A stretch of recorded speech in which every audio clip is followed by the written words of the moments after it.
Dear parents, आज मैं आपसे एक महत्वपूर्ण सूचना शेयर करने जा रहा हूँ। ये इन्फॉर्मेशन मैं हाल ही में मेरे पास एक आए केस के ज़रिए आपको शेयर करूँगा। हर माता पिता, दादा दादी, नाना नानी या जो भी बच्चों की देखभाल करते हैं, ये उन सभी के लिए बड़ी इम्पोर्टेंट है। इसलिए बड़ा ध्यान से सुनिए, क्योंकि जब कभी ऐसी सिचुएशन सामने आती है तो पेरेंट्स को मालूम नहीं होता कि क्या करें, और कई दफ़ा टेंशन भी आ जाते हैं। हाल ही में ओपीडी में मेरे पास एक मामला आया, जो कि एक 9 मंथ का बच्चा था। मासूम बच्चे को उसके ही पालतू कुत्ते ने सीधे दाहिनी ऊपरी पलक, राइट अपर आईलिड पर काट लिया। यह कुत्ता पूरी तरह से वैक्सीनेटेड था और रेबीज़ का टीका लगा हुआ था। पहला पॉइंट तो ये है कि अगर ऐसा केस आता है कि जिसमें डॉग को रेबीज़ का टीका लगा हुआ है, तो बच्चे को टीका लगवाएं या ना लगवाएं। पेरेंट्स सोचते हैं हमारे घर का कुत्ता साफ़ सुथरा है, उसे टीका लगा हुआ है, बच्चे से प्यार करता है, इसलिए हल्का काटने या खरोंचने पर टीका ना लगवाएं। भले ही कुत्ते को रेबीज़ का टीका लगा हो, उसके सलाइवा में प्राकृतिक रूप से कई दफ़ा वायरस हो सकता है। इसमें कभी भी रिस्क ना लें और अपने बच्चे को टीका लगवाएं। जैसा कि इस पिक्चर में आप देख रहे हैं, ये इस बच्चे को राइट अपर आईलिड के ऊपर काटा है, जो कि ब्रेन के बिल्कुल नज़दीक है, और ये और भी ज़्यादा रिस्की हो जाता है। दूसरा पॉइंट जो ध्यान देने वाला है कि पहले 15 मिनट बहुत अहम है।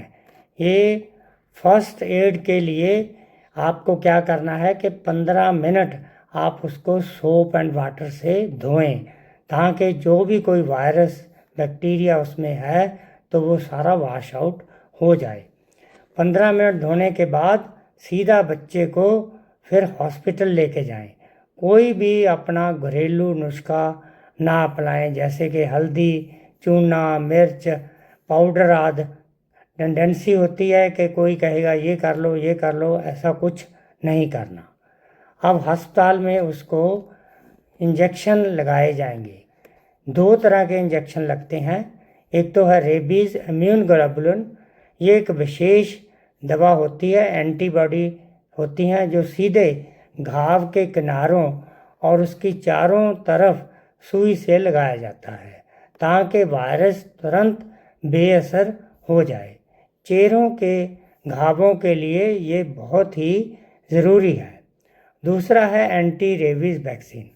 बच्चे को तुरंत वैक्सीन की पहली डोज, जिसको 0 डोज कहते हैं, वो लगवाएं, और आगे की डोज का शेड्यूल लेकर आगे सेकंड डोज में फिक्स टाइम पर लगाएं। आँखों की स्पेशल ऑप्थेल्मोलॉजिस्ट की जांच भी करवा लेनी चाहिए, क्योंकि ये आँख के पास का घाव है। और कई दफ़ा सोचते हैं कि जी ये 2 तरह के टीके क्यों लगाने हैं, क्योंकि जो रेबीज़ इम्यून ग्लोबुलिन है, ये तुरंत वायरस को नष्ट करता है, और जो एंटी रेबीज़ वैक्सीन है वह एंटीबॉडी जनरेट करने में बॉडी में कुछ समय लेती है। जो भी ऐसा घाव ब्रेन के नीचे, ब्रेन के पास है, जितना ब्रेन के पास है उतना ही ज़्यादा रिस्की होता है। अब प्रिकॉशन ये है कि छोटे बच्चे और घुटनों के बल चलने वाले शिशु अचानक कभी भी कोई ऐसी हरकत कर सकते हैं।